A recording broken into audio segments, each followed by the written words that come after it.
Secretary of State Marco Rubio just took two major actions on foreign visas that will have massive implications, and we need to talk about it. Because yesterday, Rubio directed U.S. embassies and consulates to temporarily stop scheduling new appointments for foreign student visa applications while the State Department prepares to expand social media screening. With that move then being outlined in a State Department cable that was first reported by Politico and has since been obtained and verified by other outlets. And specifically there, the cable states, effective immediately, all consular sections must stop scheduling new appointments and remove all unclaimed appointments for student and exchange visas in order to prepare for the social media vetting expansion. Though, according to the New York Times, foreign citizens with existing interview appointments for student or exchange visas should, in theory, still be able to attend those. Then also, very notably here, it is unclear exactly what those new guidelines will entail. Because the cable, it only says that the State Department is, quote, conducting a review of existing operations and processes for screening and vetting student and exchange visas and plans to issue guidance on expanded social media vetting for all such applicants. But you also had Politico reporting that the document alludes to executive orders that are aimed at keeping out terrorists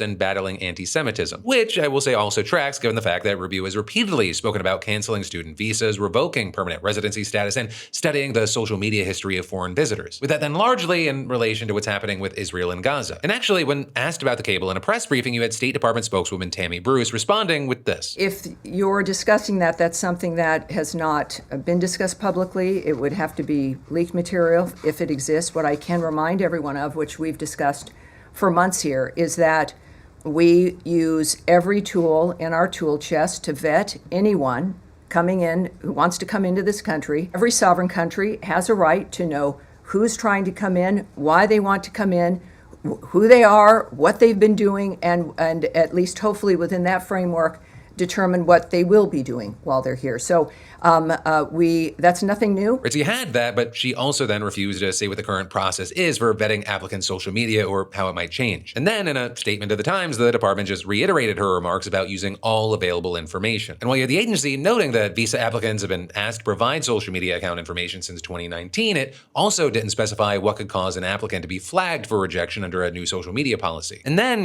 to that point, it's kind of just unclear how any changes would significantly alter recent policies that have already been implemented. Because, back in March, Rubio sent another cable to consular officers directing them to study the social media content of certain applicants for various visas, including exchange visas and student visas. And last month, you had the Department of Homeland Security announcing that it would start screening non-citizen social media accounts for anti-Semitic content as reasons to deny visa and green card applications, including those of foreign students. And with all that said, one possibility is that the new State Department policy is just meant to provide more explicit guidance to consular staff on what kind of social media content should raise red flags, especially because according to reports, State Department officials have been privately complaining for months that past guidance has just been too vague, with Politico explaining. It's unclear, for example, whether posting photos of a Palestinian flag on an X account should force a student to undergo additional scrutiny. But then also, regardless of the exact details of how this policy will be implemented, you have many immigration, law, and First Amendment experts condemning the move, or with them arguing that this is just yet another attempt to crack down on free speech and censor pro-Palestine speech on campuses. Because as we've talked about many times before, the administration has launched a sweeping effort to revoke the legal status of thousands of international students in the U.S. who have expressed pro-Palestinian sentiment. But this latest step, it has experts saying it goes even further. With, for example, Stuart Anderson, the executive director of the National Foundation for American Policy, saying that this new move, it indicates that the administration is trying to prevent student visa applicants who disagree with their views from studying in America, period. Though it also makes sense why they'd focus on that, because it is much easier than trying to remove people who are already here. Because as people like Anderson have explained, this administration's attempts to deport existing foreign students, quote, makes what the State Department has been doing legally questionable for students inside the country. But then adding, by focusing more attention on people before they get to the U.S., they would cut off legal avenues that people would have once they're in the U.S.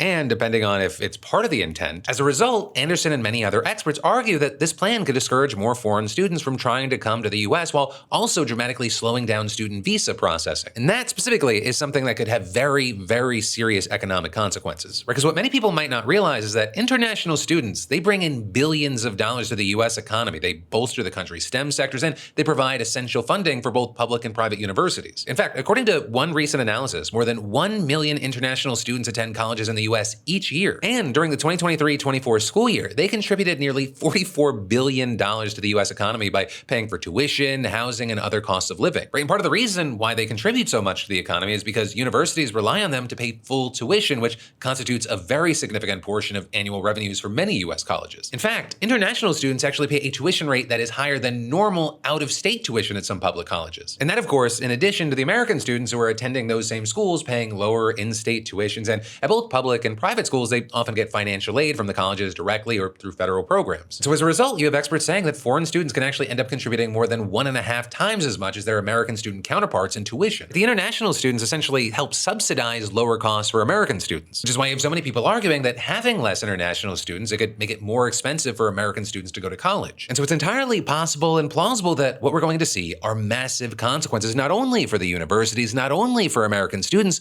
but also for the US workforce, especially when it comes to tech. But then all of that, it brings us to the second piece of visa news that I want to hit on, and that is that today we saw Rubio announcing even more new visa restrictions on foreign nationals. So I will say these appear to be very different from the ones we just talked about. With Rubio writing in a post on X, for too long, Americans have been fined, harassed, and even charged by foreign authorities for exercising their free speech rights. Today, I am announcing a new visa restriction policy that will apply to foreign officials and persons who are complicit in censoring Americans. Free speech is essential to the American way of life, a birthright over which foreign governments have no authority. And in a press release outlining the move, you had Rubio explaining it further, saying, in some instances, foreign officials have taken flagrant censorship actions against U.S. tech companies and U.S. citizens and residents when they have no authority to do so, and adding, it is unacceptable for foreign officials to issue or threaten arrest warrants on U.S. citizens or U.S. residents for social media posts on American platforms while physically present on U.S. soil. With him then seemingly hitting at the crux of what this move will really do, stating, it is similarly unacceptable for foreign officials to demand that American tech platforms adopt global content moderation policies or engage in censorship activity that reaches beyond their authority and into the United States. And it's really that last part that appears to be the real meat and potatoes here, because Trump and many others in the Republican Party have long complained of anti-conservative censorship, especially on social media, both at home and abroad. Though that appearing to kind of fly in the face of numerous studies that have actually shown very little evidence of that. Instead, what was often found is that content that was removed was actually just misinformation or hate speech. But also, very notably, as tech companies have started to unwind policies moderating that kind of content in the US,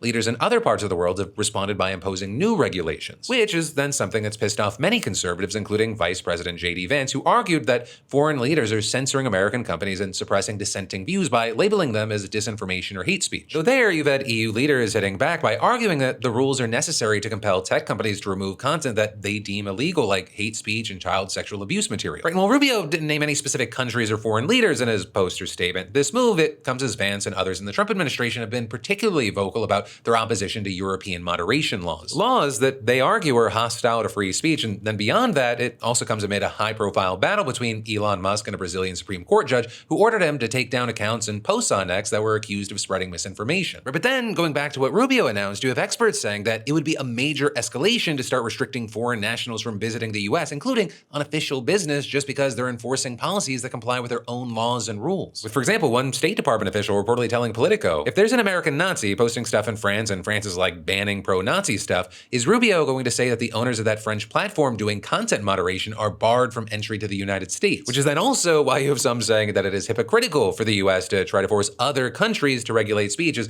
they see fit in the name of preventing American censorship. And that, in addition to people arguing that this move is especially hypocritical given the fact that Rubio and others in the administration are cracking down on pro-Palestine speech so intensely. Right, and arguing that it's just absurd that he's revoking visas for people who engage in speech that the administration deems unacceptable, but then punishing foreigners who are doing the exact same thing in their countries. So then, on the other side, you have many conservatives applauding the move, arguing that it's actually an important step to combat censorship. And so while we wait to see how all of this plays out, I'd love to know your thoughts in those comments down below.